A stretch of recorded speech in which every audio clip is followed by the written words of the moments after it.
जय श्री गणेश दोस्तों। हमारी आज की कहानी है शादी। कहानी अच्छी लगे तो प्लीज चैनल को सब्सक्राइब कर दीजिएगा। अब शुरू करते हैं कहानी। गुस्से से तमतमाते हुए कुंदन ने भड़ाक से दरवाजे पर लात जमाते हुए चिल्लाया, बाहर निकल, आज तुझे छोड़ूंगा नहीं। समझती क्या है अपने आप को। कमरे में खुद को बंद कर मेघा डर से थर थर कांप रही थी। क्या करे ये सोच ही रही थी कि तभी दरवाजा एक झटके से खुल गया और सामने कुंदन लाल लाल आंखों से घूरते हुए हिरनी सी डरी सहमी मेघा को बालों से पकड़कर घसीटते हुए कमरे से बाहर निकाल लाता है। बाहर दोनों बच्चों के अलावा सास भी थी, परंतु कुंदन को समझाना उनके बस का नहीं था और इधर कुंदन अमानवीय तरीके से मेघा को बुरी तरह पीट रहा था। दोनों छोटे बच्चे दादी से लिपटे हुए माँ को पीटते देख सुबक सुबक कर रो रहे थे, पर बेचारी बूढ़ी दादी भी अपने बेटे को नहीं रोक पा रही थी। इतनी मार से मेघा बेहोश हो गई। तब जाकर कुंदन ने उसे छोड़ा और घर से बाहर चला गया।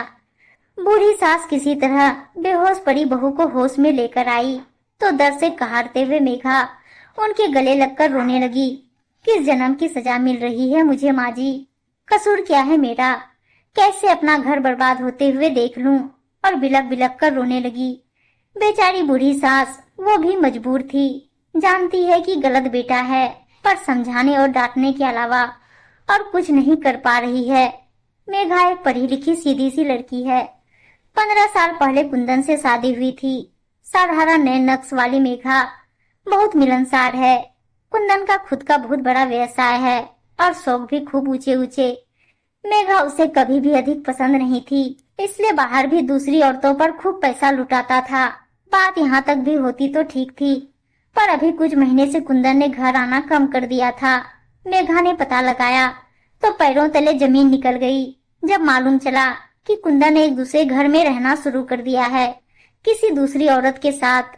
इसी बात का पता लगाने आज जब मेघा दूसरे घर के पते पर पहुंची तो देखा कुंदन ने तो दूसरी शादी की हुई थी और एक बच्चा भी था। कुंदन उस समय घर पर नहीं था। मेघा ने उस औरत को खूब खरी खोटी सुनाई और पहली बीवी के होते हुए दूसरी शादी गैर कानूनी होती है कहकर और कानून का डर दिखाते हुए धमकी देकर घर आ गई। बस इसी बात पर कुंदन ने मेघा का आज ये हाल किया था। शरीर और आत्मा पर लगे हुए घावों की टीस कम ही नहीं हो रही थी कि तभी दोनों बच्चे अपनी माँ के पास आए और रोते हुए बोले, पापा बहुत बुरे हैं माँ, वो हमें भी ऐसे ही मारेंगे, और लिपट कर रोने लगे। बच्चों के आंसू और भयभीत चेहरे देखकर मेघा को झटका सा लगा और कुछ सोचकर एक फोन किया। शाम को कुंदन के पास कोर्ट की तरफ से गैर कानूनी शादी और घरेलू हिंसा का नोटिस आया तो उसके होश उड़ गए। पहले उसने मेघा को गुस्से से फिर प्यार से फुसलाने की कोशिश की, पर मेघा अब अपनी जिंदगी का फैसला ले चुकी थी, जिसमें उसकी सास ने भी पूरा साथ दिया। कुंदन ने दूसरी चाल चली और मेघा को बोला कि तलाक ले लेते हैं, फिर तुम अपनी राह और मैं अपनी। पर मेघा ने कहा, तुम्हें क्या लगता है मैं तुम्हें इतनी आसानी से आजाद कर दूंगी? और व्यंग से बोली, तुम बच्चों का और मेरा पूरा खर्चा भी उठाओगे और तुम्हें तलाक भी नहीं दूंगी। पूरे समाज में दूसरी बीवी के साथ जब हर जगह तुम्हारी थू थू होगी तब पता चलेगा तुम्हें। ये सुनकर कुंदन ने हाथ उठाना चाहा तो मेघा बच्चों के सामने दहाड़ कर बोली, खबरदार, जो हाथ भी लगाया तो पति का हक तुम खो चुके हो। और एक बात कान खोलकर सुन लो, पुलिस स्टेशन में एफआईआर पहले से ही लिखा आई हूँ कि यदि मुझे या मेरे बच्चों को जरा सी भी हानि हुई तो उसका जिम्मेदार तुम्हें माना जाए।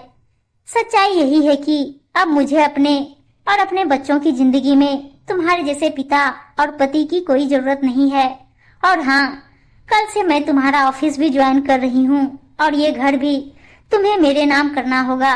तुम्हें मुझसे दिक्कत थी ना, तो अब तुम आजाद हो, लेकिन ये आजादी तुम्हें कितनी भारी पड़ेगी तुम अंदाजा भी नहीं लगा सकते।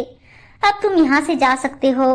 कुंदन आज मेघा का ये रूप देख दंग रह गया और हारे हुए ज्वारी की तरह वहाँ से भारी कदमों से लौट आया। इधर मेघा में गजब का आत्मविश्वास आ गया है। डरी सहमी रहने वाली मेघा आज खुद भी एक सफल उद्यमी है। सासू माँ आज भी मेघा के साथ ही रहती है और दोनों बच्चे भी पढ़ाई में मेधावी विद्यार्थियों में आते हैं। उधर कुंदन को उसकी दूसरी बीवी भी छोड़कर चली गई है। मानसिक तनाव के कारण अब कुंदन रात दिन शराब में डूबा रहता है। पछतावा भी होता और माफी भी मांगी, पर मेघा और बच्चों ने दोबारा से साथ रहने के लिए साफ तौर से मना कर दिया है। कानूनी रूप से मेघा और कुंदन आज भी पति पत्नी है, पर दिलों की दूरियां इतनी है कि कभी एक नहीं हो पाएंगे।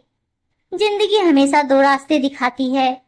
मेघा ने भी घुट घुट कर जीने की बजाय अपने और अपने बच्चों की जिंदगी के लिए बेहतर विकल्प लिया और बहुत खुश भी है। उम्मीद है दोस्तों कहानी अच्छी लगी होगी और अच्छी अच्छी कहानियां सुनने के लिए चैनल को सब्सक्राइब और वीडियो को लाइक शेयर जरूर कर दीजिएगा।